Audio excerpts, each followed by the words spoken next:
સુરેન્દ્રનગર જિલ્લાના ચૂડામાં માનવ ટિફિન સેવા દ્વારા લોકોને નિઃશુલ્ક છાશ વિતરણ 2 મહિના સુધી કરાયું।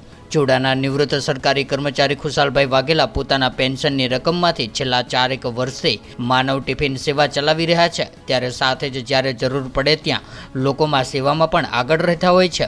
ત્યારે ઉનાળાની શરૂઆતથી જ માનવ ટિફિન સેવા દ્વારા 85 થી 90 લીટર દૂધ મેળવીને છાશ બનાવીને લોકોને નિઃશુલ્ક છાશનું વિતરણ કરાયું હતું। ત્યારે ગ્રામજનો દ્વારા આશરે 450 થી 500 લોકો આ સેવાનો લાભ લઈ રહ્યા છે। ત્યારે ઉનાળાની કાળઝાળ ગરમી પડી રહી છે ત્યારે સુરેન્દ્રનગર ગ્રામ્ય વિસ્તારોમાં 45 ડિગ્રી સુધીનું તાપમાન પહોંચી રહ્યું છે, જેને પગલે માનવ ટિફિન સેવા દ્વારા કાળઝાળ ગરમીમાં લોકોને ઠંડક મળી રહે તે હેતુથી વિના મૂલ્યે છાશનું વિતરણ કરવામાં આવ્યું હતું। ત્યારે ઉનાળાના ધૂમધમતા તાપમાં છેલ્લા 4 વર્ષથી અવિરતપણે નિઃશુલ્ક છાશ કેન્દ્ર પણ ચલાવે છે, જેમાં 200 જેટલા પરિવારોને પરિવાર દીઠ 1.25 લીટર છાશનું નિઃશુલ્ક વિતરણ કરવામાં આવી રહ્યું છે।